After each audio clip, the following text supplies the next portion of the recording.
This was one of the most wonderful events. It's a concert that took place in the series of Dmitri Chvorostovsky and Friends. And we all knew that there were upcoming performances with Sandra and Dmitri. The Metropolitan, Covent Garden, San Francisco Opera. And this was just the ideal opportunity to bring Sandra to Moscow. She had never been to Moscow. To perform with Dmitri. So this was the first time that they'd ever sung together. And you'll see this incredibly intense music making that's going on stage.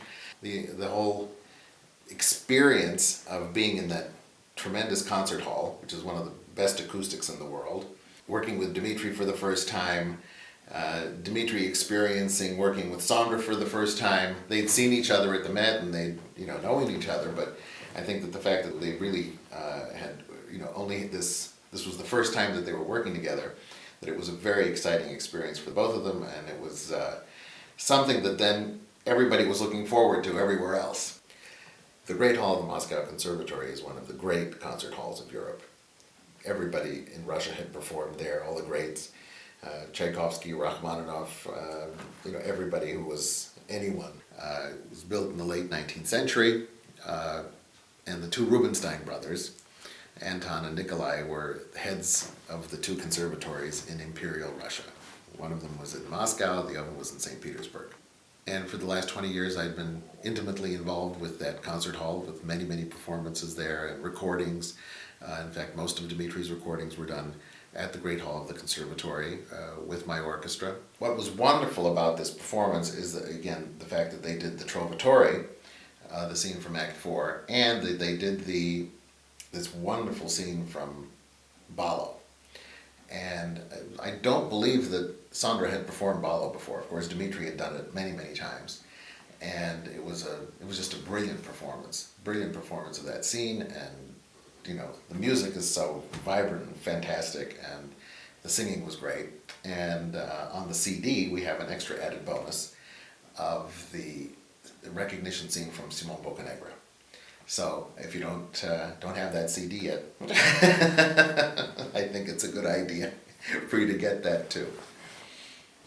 The orchestra that we use in this particular CD and the DVD is the Philharmonia of Russia. It's my hand-picked creme de la creme orchestra of all my very close friends and colleagues who are musicians in the various orchestras around Moscow. In fact, somebody in some newspaper someplace along the line called it the creme de la Kremlin, which I thought was kind of cute. But in any case, these are great musicians who come together and we do these special events. And for me, one of the most special events, of course, is Chvorostovsky and Friends. Anything to do with Dmitri Chvorostovsky is special, and when he's got his friends involved, it's even more special. What is wonderful is to work with Dmitri in the rehearsal period. A lot of singers sing half voice, and they come and they're not going to exert themselves much during the rehearsals, and are saving themselves for the performance. And inevitably, Dmitri comes with that in mind.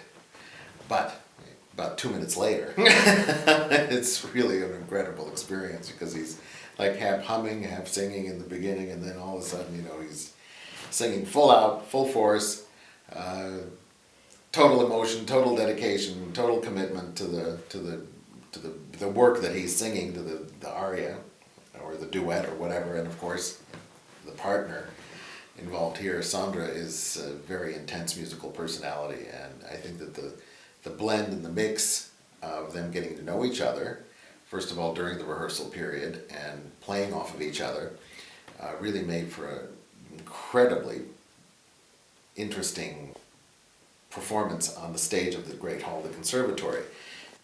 Rehearsing in that way builds them up for the performance, so that they are already in tune to each other's tremendous musical intensity, that they have already rehearsed in the rehearsal. And that's why you see the type of intensity and that tremendous bonding that took place during that performance. As well, they performed this tremendous scene from Ballo. And the way that they acted, the way that they made the stage of the conservatory, which is a concert stage, they turned it into an opera stage, and it's such a unique musical and intense musical experience when you see this performed without any decor of any kind or special scenery of any kind, and it's just two people reacting to each other and bringing that music to such life and to such intensity that it's an important historical document. What is interesting for me also was to bring Sandra, who's an American, to Russia. I've always loved hosting my American friends and colleagues in Russia. I was born in the U.S. and of Russian parents, Russian Armenian parents, and I've been living in Russia for the past 20 years. So conducted the Moscow Chamber Orchestra, the Philharmonia of Russia, various orchestras around Russia, St. Petersburg, and it's always been a wonderful experience to introduce musicians to this tremendous Russian musical heritage. And hopefully artists like Sandra and Dmitry will be performing Russian repertoire as well together. One of the wonderful things about meeting Sandra in Moscow and doing the concert with her there with Dmitry was that we really got to be very close friends, and we decided that it was high time that she did her first solo CD. So from this Verdi Scenes CD and concert and DVD, subsequent DVD that came out of it, we also then a year later recorded in my estimation, a fabulous CD of Verdi arias. And I think that everybody around the world knows how wonderful she is, and I'm very, very happy about the success that the CD has had.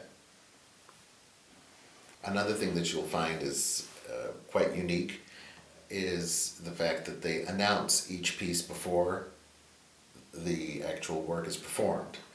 And that is specifically done because not everybody was able to have a program in previous years. It's a tradition.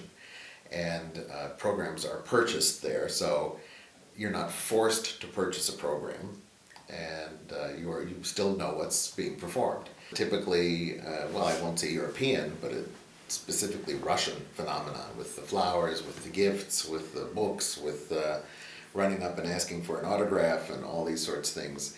It's a wonderful, touching experience. People that come to the concerts obviously need to come prepared with these things, so they think about it in advance. They actually go and buy the flowers someplace because there is the flower kiosk in the concert hall, of course. So that there's this huge love that comes from the audience. They love their heroes, they love their people, they love their music, and they come prepared, knowing exactly what they're going to be listening to. They come interested, and it's a very exciting atmosphere. It's a wonderful thing, and I must say that flowers are not cheap in Russia, so this is quite an expense that people go to bring these beautiful bouquets to the artists.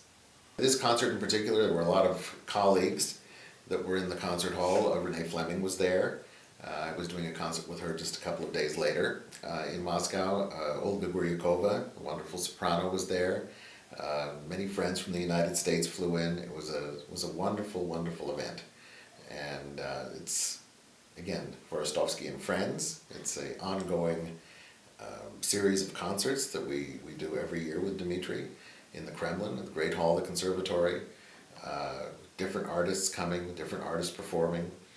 And it's a wonderful, wonderful opportunity for Dmitry to expand his friendship horizons with these great colleagues of his from around the world.